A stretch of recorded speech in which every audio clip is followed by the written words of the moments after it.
This video is designed to help you use Peardeck for asynchronous instruction. This is part 2 of a series, so if you are interested in learning about how to use Peardeck synchronously, please go to the first part of this video series.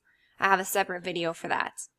This video will cover using Peardeck asynchronously and downloading the extension to use Peardeck for Google Slides. So the first thing you want to do is make a copy of whatever lesson you are working on. You won't be able to use Peardeck otherwise, so you're going to make a copy of whatever day you're working on, name it however you would like. You're going to obviously read through the guidance for using the resource, watch any other videos that might be attached to that lesson, and then before you use it with students, you're going to delete out all of these slides. So I'll delete them out. And then the only slides you want here are the slides that students will end up using. And you do not need to attach this to your Google Classroom assignments. Instead, you're going to attach a link that takes students to fill out their student work in Peardeck itself. So the process for starting a student-paced version of this activity is very similar. You're going to start again at the home page for Peardeck. You can scroll down to your drive. If you don't immediately see the file that you want, you can always click Open Drive here on the right, and you'll see more of your files. And again, a copy, because it's not going to let you do it from a shared drive. It'll have to be your copy of the lesson. So when you click it and click Start Student Paste, since this is linked to your DOE Gmail, you will have the option to either copy the link or share directly to your classroom. And then you'll still have access to the same exact dashboard that I was describing for synchronous instruction. You'll just have the flexibility to look at it later and give feedback as needed to students. So once you've assigned your asynchronous lesson for students and you've posted it to your Google Classroom, instead of checking student work in the Google Classroom, you'll be going back to the Peardeck homepage and clicking Sessions right here. Under Sessions, you can see a list of all the student-paced and live and closed, so that's a live lesson from the past. And you'll want to come up with a better naming system than the one I have here. So each time you run a Peardeck session, you'll have the option to name it.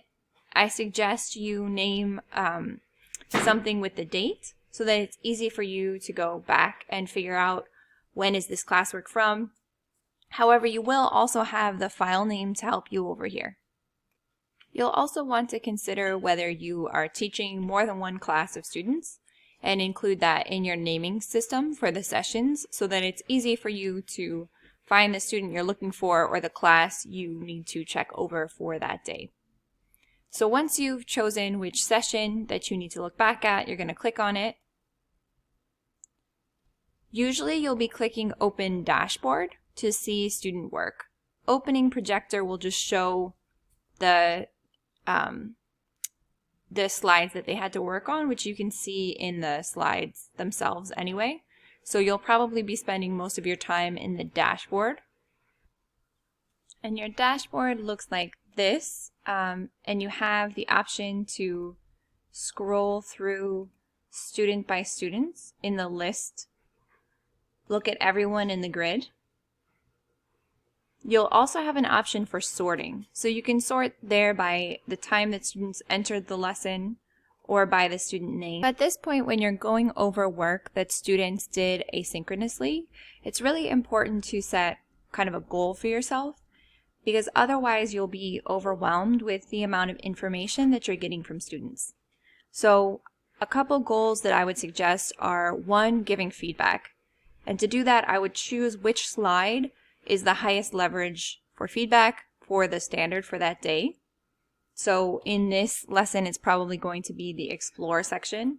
And you're going to, in advance, choose some feedback stems that you could give to groups of students who are in the mastery, near mastery, not yet categories, so that as you're going through the student work, you can be strategic and efficient in giving your feedback.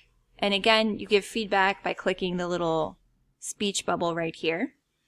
And if you have your Google Doc with your feedback stems, it's very easy to just copy and paste into feedback for each student.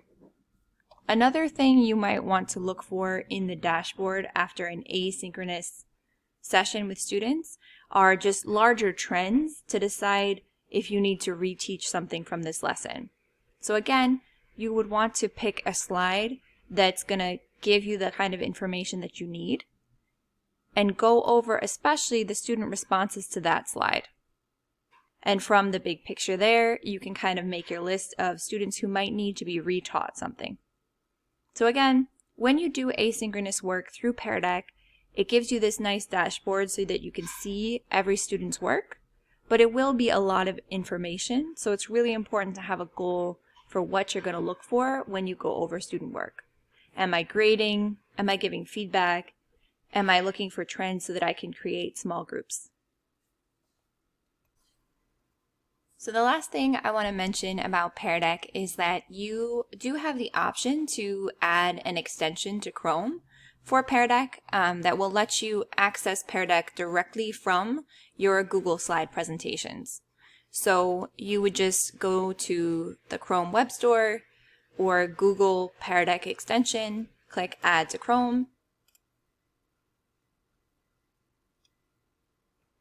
and now when you're in your copy of the slides, you can click Add-ons and go to Peardeck for Google Slides add-on, open Peardeck, and then you will have options to make any modifications you might want to make. For example, adding audio or adding in extra questions that you might want to ask students. And you will also have, let me just bring this down a little bit, you'll also have the ability to click Start Lesson and go straight into that Peardeck dashboard that I showed before from within your Google Drive.